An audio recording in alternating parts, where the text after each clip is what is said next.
something new this morning. Where's the proof?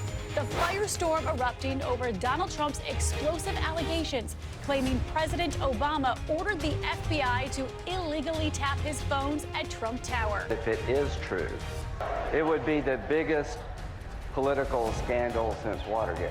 The Twitter rage that started it and what the Obama camp is saying this morning. White House turmoil, President Trump reportedly going ballistic in the Oval Office. What set him off? Cameras capturing an animated Steve Bannon, one of his top aides. Why Trump took off for Florida, leaving him and Chief of Staff Reince Priebus behind. Agony in Mosul. Residents fleeing ISIS's last stronghold in Iraq, some barefoot in their haste. The raging battle with civilians caught in the middle. Hundreds of thousands of people besieged by ISIS, starving to death. Plus, the new evidence this morning of a possible chemical weapons attack. And new pat-down procedures. While your airport screening may feel a lot different than before. Someone who's inexperienced could be very threatening. The reasons behind it and who's in line to get one. Live from ABC News in New York, this is Good Morning America.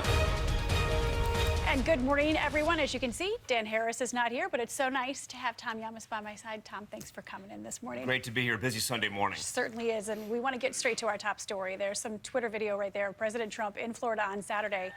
These are the first and only images that we have seen of him since his tweet storm yesterday. Now, this morning, Trump is back on social media tweeting again, but it's what he wrote yesterday that still has the world talking. That's right, Paul. It all started early Saturday. President Trump taking to Twitter and leveling a dangerous accusation against his predecessor, President Barack Obama, alleging without any evidence that the Obama administration wiretapped Trump Tower during the campaign. The president comparing it to Nixon and Watergate. He called Obama a, quote, bad or sick guy, end quote. Now, a spokesman for Obama has denied the allegation. So where is Trump getting his information? And if these allegations are true, how big could this scandal be? We have team coverage this morning. Martha Raddatz is standing by, but we start with ABC's chief investigative correspondent, Brian Ross. Good morning, Tom and Paula. The White House this morning still has yet to explain just what the president was talking about and where he got his information in the Twitter rampage that claimed President Obama ordered the FBI to illegally spy on him and tap his phones. The gloves are off this morning following President Trump's accusation against President Obama's alleged actions and his integrity. Only one of these two men will be proven right. As president, Donald Trump has used Twitter to take on Meryl Streep. I'm the new boss. Arnold Schwarzenegger. Are you a friendly reporter? The news media, including ABC News and Saturday Night Live. Yes, this is real life. This is really happening. But his early morning accusations from his Palm Beach club that his phones were wiretapped by the Obama administration were by far of much greater consequence. Terrible, he wrote. Just found out that Obama had my wires tapped in Trump Tower just before the victory. Nothing found. That was followed by 4 more presidential outbursts taking on President Obama and misspelling tap. How low has President Obama gone to tap my phones during the very sacred election process? This is Nixon Watergate. Bad or sick guy. For anyone but the president, it would be a crime to reveal such a secret FBI wiretap on Trump Tower. And no U.S. official contacted by ABC News would confirm the allegation. It's an extremely serious offense. Anyone who would reveal the existence of a wiretap would violate federal law. Because the president cited no proof, it is not clear whether he based his allegations on a top-secret White House briefing or whether it came from reading an article on the conservative Breitbart website posted Friday that detailed speculation from a conspiracy-loving talk show host, Mark Levin. How many of Trump's people were eavesdropped on? How many had their conversations intercepted, recorded, transcribed? Because this, ladies and gentlemen, is the big scandal. A spokesman for President Obama quickly called the allegations false. And one of Obama's former national security aides, Ben Rhodes, responded to Trump. No president can order a wiretap. Those restrictions were put in place to protect citizens from people like you. It is true that under President Obama, the FBI did open an investigation into whether anyone in the Trump campaign was working with the Russians. But if there had been an FBI wiretap about Russian spies, it would have been approved by a special panel of 3 federal judges, not the White House. And this morning, he's tweeting again at 6:32 from Palm Beach, writing, "It is true. Is it true the DNC would not allow the FBI access to check server or other equipment after learning it was hacked? Can that be possible?" That was the first of a couple of tweets this morning, Tom. The president back on Twitter. Yes, all right, Brian, thanks. We'll see you later on World News Yes, Tonight. Thanks so much, Brian. And we want to bring in ABC News legal contributor Kate Shaw. She's an associate law professor at Cardozo Law School. You're also a former lawyer for the Obama White House. Yep. Kate, Good morning. thanks for joining us. Now, first and foremost, we're most likely in this scenario talking about a FISA order, which stands for Federal Intelligence Security Act. It can only be issued by a court. So Brian Ross just touched on it. What does it take to get a FISA wiretap? So look, if you want a warrant to wiretap a U.S. citizen, you need to establish, so the FBI needs to go before the FISA court and establish that there is probable cause to believe either that a crime has been committed or that there is an agent of a foreign government involved. So if in fact such an order was issued, it does suggest that that probable cause standard was satisfied. Now, President Trump didn't provide any proof, but legally, did he do anything wrong by announcing details of a federal investigation? Look, to the extent there's an investigation ongoing, I'm sure that there's a real interest in keeping the details of the investigation under wraps until such time as the investigators are ready to come forward with them. Legally, these are ordinarily classified proceedings, but the president does have the power to declassify. So there's nothing legally wrong with that, if in fact that is what happened. Of course, we just don't know. Now, Senator Graham was at a town hall yesterday, and he said that he is worried about these accusations. We want you to take a listen. If it is true, illegally, it would be the biggest political scandal since Watergate. Now, the Obama White House has said that neither the former president nor the White House ordered a wiretap, but they're not explicitly saying that a wiretap didn't happen. If the allegations are true, could we compare this to Watergate? Look, Watergate took a couple of years to play out in full, so I think it feels like we're kind of early in this saga, so I think it's hard to know exactly how much like Watergate any of this could look sort of at the end of the day. I think that, the president has the former president has emphatically denied having personally directed a wiretap. It would be, I think, quite a scandal if a sitting president personally ordered a wiretap of a private citizen, let alone a presidential candidate. But it does not sound as though there's any evidence to suggest that that occurred. What is clear is that there are a lot of open questions and new questions, I think, based on yesterday's development. So if anything, I think it heightens the need for some sort of independent investigation with someone at the head who has the credibility to produce findings that everyone can feel confident in. So I think that's sort of the main takeaway from yesterday. Well, once again, we're talking about an independent investigation. Thanks so much, Kate, for joining us. Appreciate it. Tom? Now to reports of turmoil inside the White House. Sources telling ABC News the president had furious exchanges with senior staff inside the Oval Office. ABC's David Wright is in West Palm Beach, where the president is spending the weekend with what got Trump so fired up. David, good morning. Good morning, Tom. The president spent his Saturday night huddled with Attorney General Jeff Sessions and senior advisor Steve Bannon. The White House busily doing damage control, trying to put the Russia story behind them, but clearly struggling. On Monday, the Attorney General is expected to offer the Senate Judiciary Committee a detailed explanation of his failure to tell the truth at his confirmation hearings, when Sessions denied having had any communications with Russian officials on behalf of the Trump campaign. In retrospect, if I should have slowed down and said, but I did meet one Russian official a couple of times. Senior White House sources tell ABC News the president was so upset that Sessions announced he'll recuse himself from any campaign-related investigations that Trump went ballistic, according to sources summoning his top aides for a meeting moments before his departure for Florida and erupting at them in anger.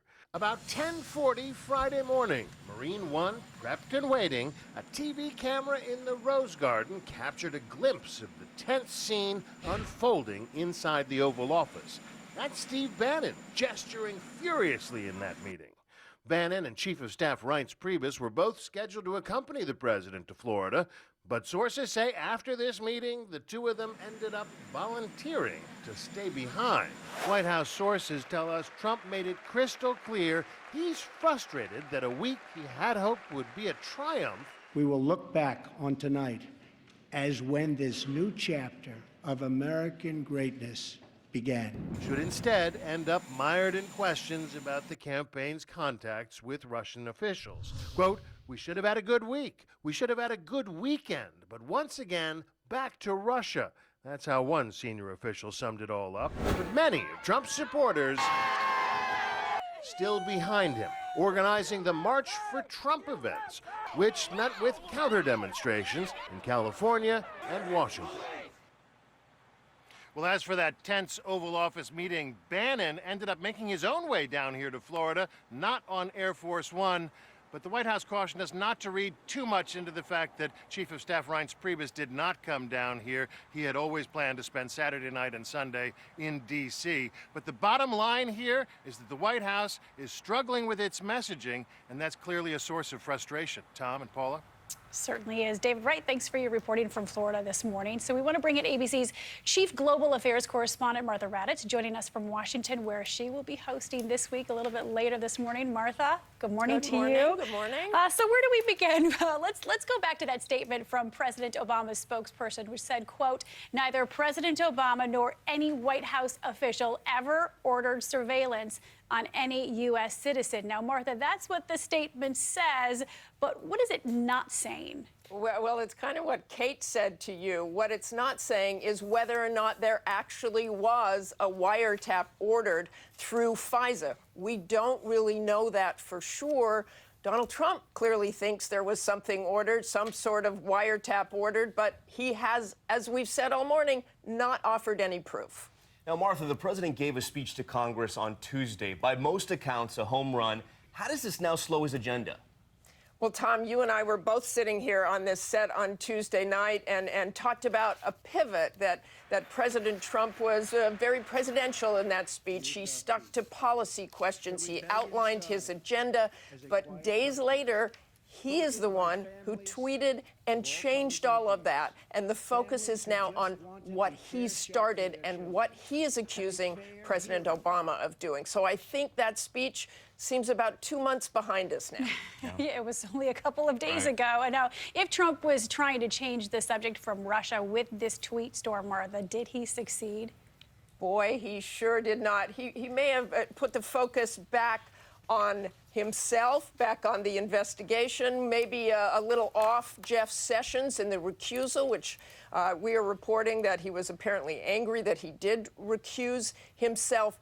But still, everyone is going to focus on Russia because that's what the President of the United States keeps talking about. He certainly does. Martha, I think it's an understatement to say that you have a busy morning. We do. We're going to get the White House to talk about this. Okay, look forward to it, Martha. We'll let you get back to action. Thanks, Martha. And as Martha said, she's going to be going one-on-one with the Trump and Obama spokespersons, White House Principal Deputy Press Secretary Sarah Huckabee Sanders, and former Obama Press Secretary Josh Earnest, as well as Democratic Senator Al Franken. It's all coming up on This Week right here on ABC with Martha Raddatz. Tom? All right, let's turn to some big travel news now. Get ready for some changes at airport security.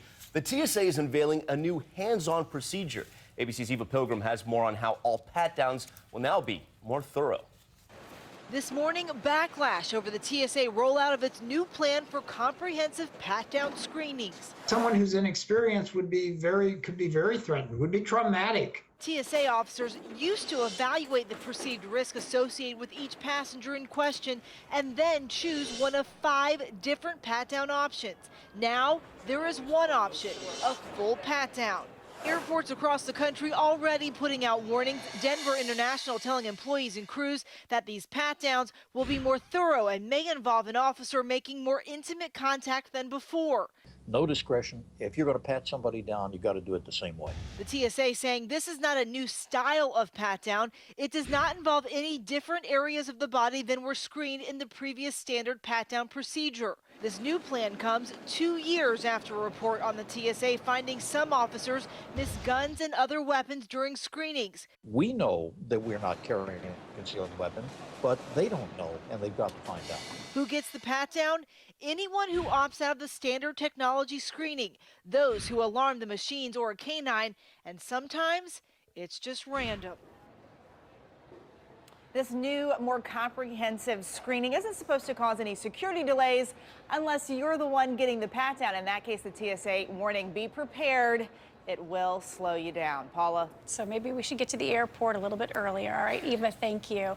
And we want to move now to the humanitarian crisis in Iraq. Thousands of civilians are fleeing Mosul as coalition forces battle ISIS for control, and some may have been exposed to chemical weapons. The United Nations warning against war crimes. ABC's Jennifer Eccleston reports from London.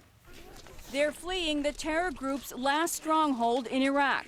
The escape from western Mosul so hasty, many residents leaving without shoes.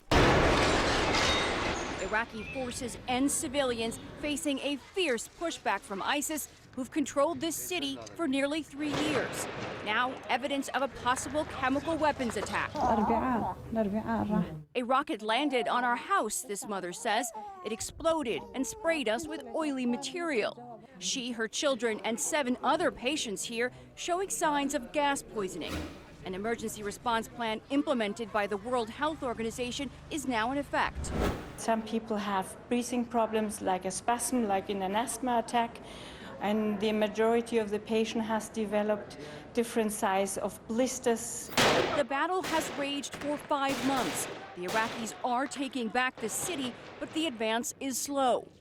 Workers with Preemptive Love, an American charity operating in Mosul, paint a dire picture. The hardest thing that we're seeing right now across this conflict is hundreds of thousands of people besieged by ISIS, starving to death. Thousands more remain trapped behind ISIS lines, waiting for any chance to escape. Jennifer Eccleston, ABC News, London.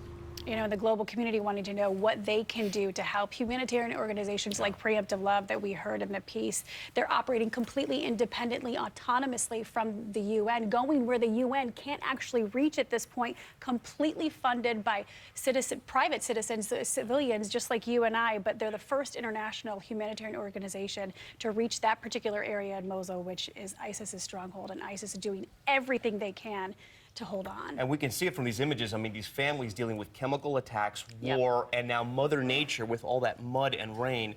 It's incredible, but those organizations are definitely needed. Yeah, and they're doing the work, the brave work that so few of us are willing to do, so kudos to them. All right, let's turn now to weather and Rob with a lot going on out there, right, Rob? Yeah, Tom, especially the cold air. We are into March now, but for many, this morning is the coldest morning of 2017. Look at some of these wind chills, -8 in Boston. That the coldest morning for sure since December for you. 7 is what it feels like in New York City, even the 20s down into the deep south. So we've got wind chill advisories almost down into the New York City area. This is dangerous stuff across northern New England and upstate New York, and freeze warnings down across the Carolinas. We had all that warm air, so a lot of the trees and the plants are blooming early, so they're going to do some damage there. On the backside of this, we're looking at big-time warm-up temperatures in the 60s and 70s today. Tomorrow, this heat begins to move off towards the east, and we'll look for about a 40 to 50-degree swing in 48 hours here across the Northeast, so just bear with this cold. It's going to get warmer here Monday and Tuesday. Just a quick check on the national outlook. Here now is your local forecast. Stormwater 7 meteorologist Alex Liggett here on a very chilly end of the weekend. Temperatures only in the lower 40s this afternoon, so that's about as cold as we've seen in around a month. Now, temperatures tonight won't be quite as cold. No teens in the outlying suburbs, but 30 degrees around town, 20s in the outlying suburbs, mid-50s for the start of the work week on Monday with increasing clouds. You can see the best chance for rain this week looks to be on Tuesday with temperatures back in the mid-60s.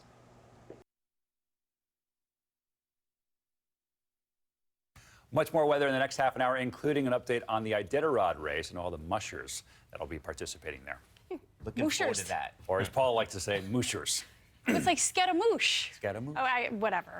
Anyways. Stay tuned for that. Stay tuned, everybody. You know what? Everybody needs their Sunday morning Ron Claiborne fix, and a look at the other headlines. Thank you very much. Good morning to you, Paula and Tom, Diane and Robert. Good morning, everyone. We're going to begin right here in New York City, where police have arrested a man they say was trying to join ISIS in Syria.